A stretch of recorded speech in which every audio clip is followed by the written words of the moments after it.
बिना पढ़े मैट्रिक वाले बच्चे संस्कृत में 90 प्लस अंक कैसे उठा सकते हैं। इस वीडियो को पूरा वॉच करिए और पूरा वॉच करने के बाद आपको पता चलेगा आसान तरीके से आसानी से कैसे संस्कृत में आपको 90 प्लस अंक लानी है। हर बोर्ड के बच्चे इस तरीका को अप्लाई कर सकते हैं।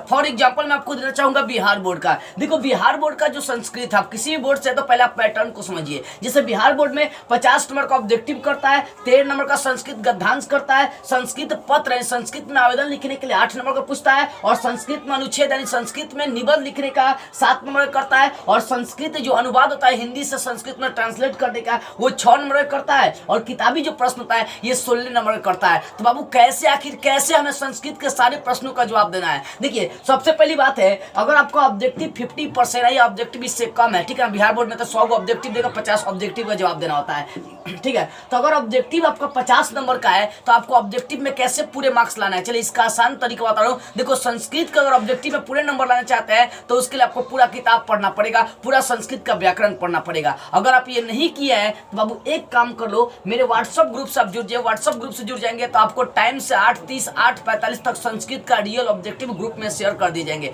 टाइम ज्यादा लेट नहीं की जाती है और आपका टोटल ऑब्जेक्टिव वहीं से लग जाएगा। बशर्ते ऑब्जेक्टिव जो आपको रियल आएगा उसको देख लेना है या उसका आंसर लेकर चले जाना है, बस पूरा का पूरा आपको ऑब्जेक्टिव लग जाएगा। 120% गारंटी के साथ बोला कि 8:30 8:45 तक आपको ऑब्जेक्टिव रियल मिल जाएगा, ठीक है। अब दूसरी बात करते हैं संस्कृत गद्यांश की, क्योंकि ऑब्जेक्टिव तो यहाँ से क्लियर हो जाएगा आपको 50 नंबर 100%। अब संस्कृत गद्यांश की बात कर रहा हूँ, ये संस्कृत गद्यांश 13 नंबर का आता है। तो आखिर संस्कृत गद्यांश है तो है क्या? देखो संस्कृत गद्यांश का मतलब होता है कि उसी में से चूज करके लिखना है। संस्कृत का बहुत सारा आपको पद दे देगा, लाइन दे देगा, और उसी से संबंधित प्रश्न दे देगा, उसी प्रश्न का आंसर उसी से चूज करके लिखना है। तो ये तो सब कोई समझ सकता है कि संस्कृत में कैसे गद्यांश का आंसर देना, मतलब सब कोई बना सकता है, उसी से संबंधित आपको जवाब देना है, ठीक है।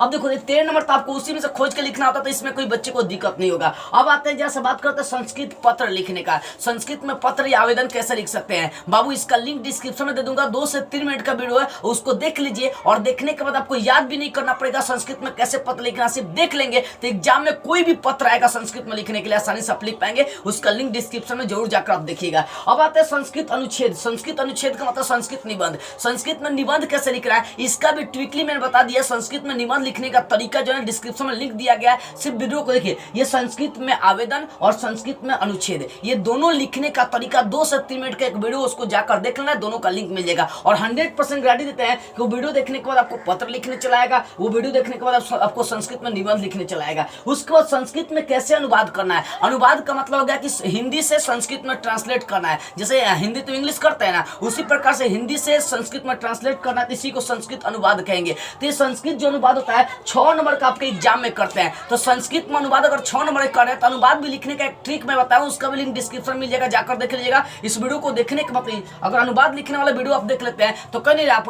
कभी अनुवाद पढ़े हैं या नहीं पढ़े हैं, आपको अनुवाद साफ आता है या नहीं। देखो अगर सिंपली आपको ऐसा अनुवाद करना होगा, अनुवाद बनाना है संस्कृत में, तो भैया उसके बहुत सारे रूल होते हैं, बहुत सारे नियम होते हैं, जिसको पढ़ने में साल 1.5 साल 2 साल आपको लग जाएगा, तभी जाकर संस्कृत अनुवाद सीख पाएंगे। लेकिन बिना पढ़े भी संस्कृत अनुवाद का आप जवाब कैसे दे सकते हैं, उसका लिंक डिस्क्रिप्शन में जाकर उसको देख लेना है। 2-3 मिनट का वीडियो होगा। अब आते हैं किताबी प्रश्नों का जवाब कैसे। देखो किताबी प्रश्न कम से कम 8 यानी 16 को पूछेगा, और उसमें से 8 को प्रश्न का जवाब देना होता है, यानी 16 नंबर का किताबी प्रश्न करता है। तो किताबी प्रश्न मेरे अनुमान से अगर 20 से 30 को इंपॉर्टेंट याद कर लेते हैं तो 8 को आसानी से आपका लड़ जाएगा। अगर आपको चाहिए 20 से 30 को संस्कृत का इंपॉर्टेंट 2 नंबरिया प्रश्न, तो मेरे व्हाट्सएप नंबर से कांटेक्ट कर सकते हैं, और वो टाइम से वहाँ पर आपको ऑब्जेक्टिव मिल जाएगा, ठीक है ना। ऑब्जेक्टिव सब्जेक्टिव मतलब पूरा पेपर आपको टाइम से वहाँ पर लिख कर दी जाएंगे, इसलिए जरूर व्हाट्सएप ग्रुप से आप लोग जुड़ेंगे, ठीक है। तो इस तरह से आप संस्कृत गद्यांश, संस्कृत पत्र, संस्कृत अनुच्छेद, संस्कृत अनुवाद, किताबी प्रश्नों का आप जवाब दे सकते हैं। इस वीडियो को सभी बच्चों के पास शेयर करिए ताकि सभी के पास ये मैसेज जा सके और सब कोई संस्कृत में अच्छे से अच्छे मार्क्स ला सके, क्योंकि अपने